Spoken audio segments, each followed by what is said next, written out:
Hello everybody and welcome to another video. This is actually a very long awaited sequel to a video that I did a long time ago called Tablet Weaving for Beginners. So this is Tablet Weaving for Beginners Part 2. And if you haven't already seen that video, then highly do recommend going to watch that first. It is a long video, but it goes through the entire process. In this video, I want to concentrate on the difference between S and Z threading. I've been meaning to do this for quite some time. There was a little bit of confusion in the comments down below my previous video about S and Z threading, and now I've got a top-down camera. I want to really explore it, show the differences, show what happens when you use an S thread versus a Z thread, etc.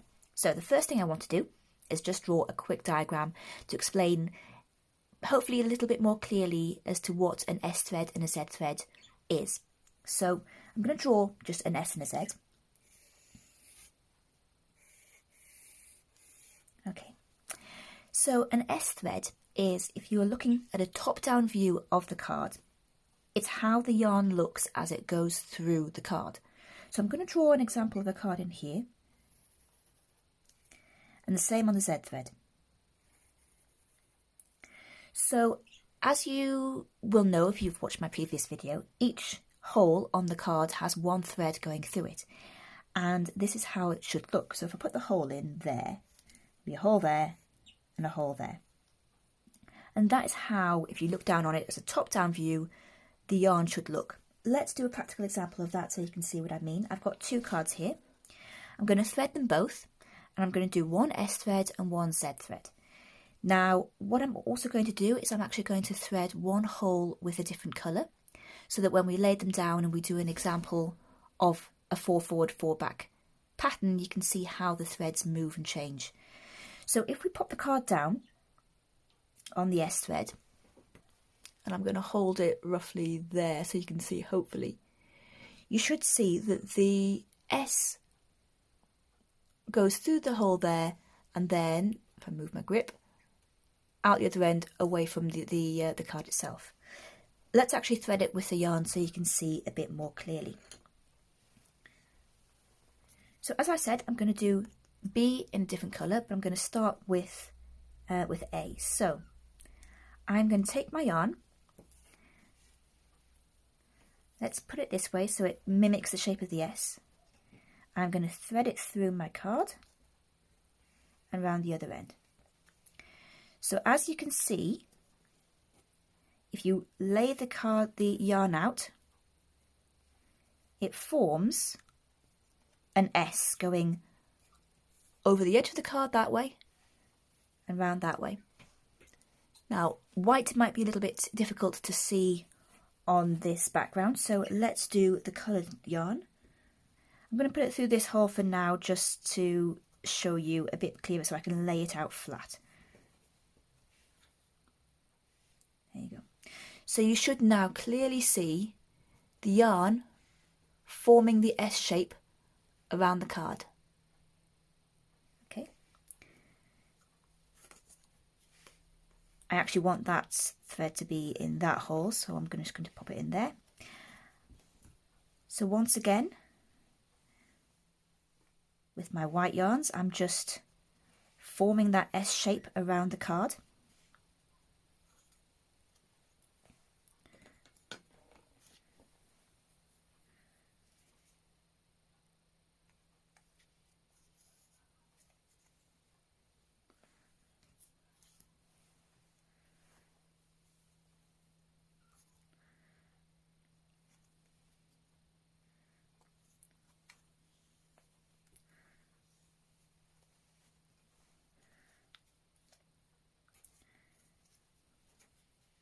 So with all my yarn in,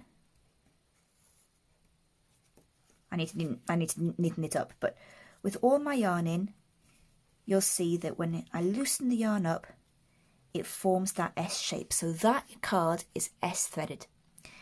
We'll do the opposite now with the Z thread. And I'm going to pop that to one side.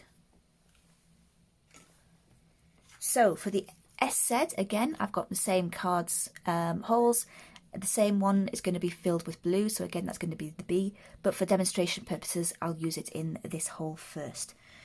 So with this card, I want my yarn to look like a Z, so I'm going to pop it through the hole.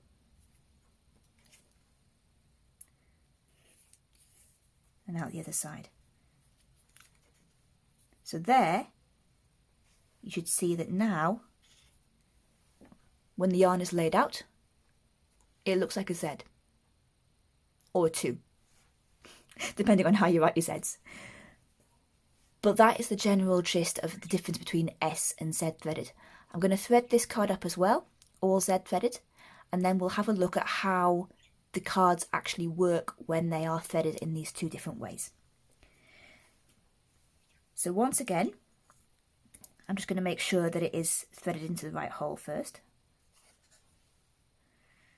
And then I'm putting my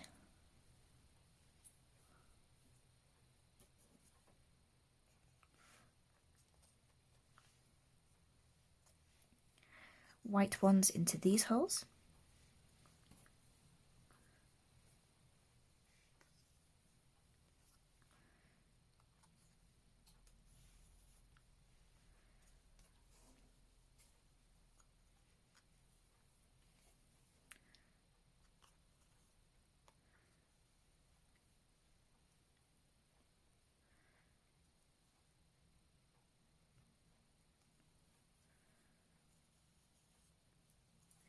Okay, so once again, if I lay my threads out,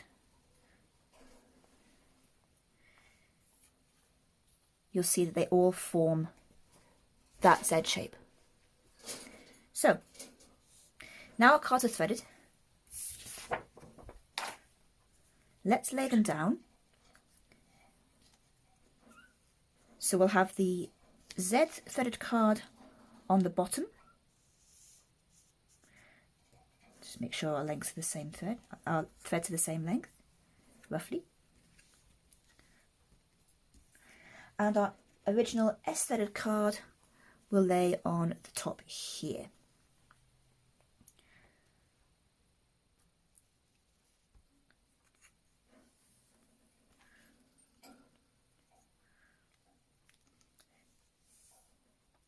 Now I'm just going to tape down these ends so you can see what happens with the twist.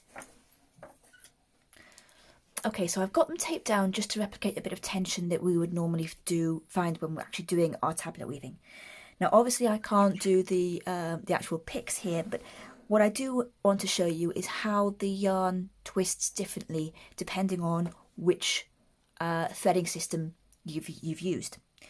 So when we twist the top one, which is the S thread, I'm going to do a few twists all the way along so you can see how it twists up.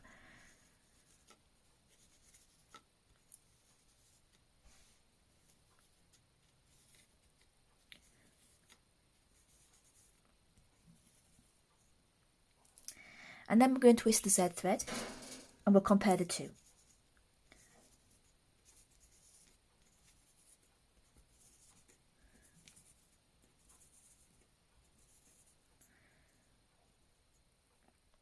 Okay, so this is where the pattern would be forming if we were doing an actual pattern. So as you can see, even though we were twisting the cards in the same direction, like this way, the blue thread, and this is the reason why I put the blue thread in, so you can see the difference, is going in the opposite direction. So it goes over the yarn here, where it goes under here. So this is the reason why we have two different methods of threading, is that when you're turning the cards in the same direction, it forms a different pattern. So if you're finding that your pattern is actually forming on the underneath of your finished tablet weaving, the probability is that you've got your cards threaded the wrong way round. You've got your S cards threaded as Z cards and your Z cards threaded as S cards. The easiest way of changing that is if, for example, in my cards here, I'll just release one of these. So this is the Z thread card. You can see with my cards that I have a blue front and a clear back. This card is threaded as a Z thread card, but only when it's facing in, only when the blue is facing in this direction. If I turned it the other way around and had the blue facing in this direction, it suddenly changes and is now, we get the diagram back, is now suddenly an SZ card. So it's really important that you know which way your cards are facing.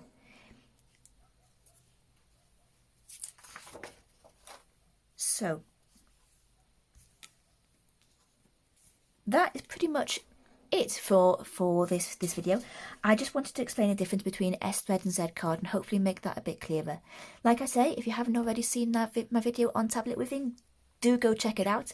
I probably will be doing another video on tablet weaving at some point in the future. I'm a lot more progressed with it now than I was when I first filmed that video. Thank you all so much for watching. I hope this was helpful. I hope it was informative. And as always, I will see you in the next one. Bye for now.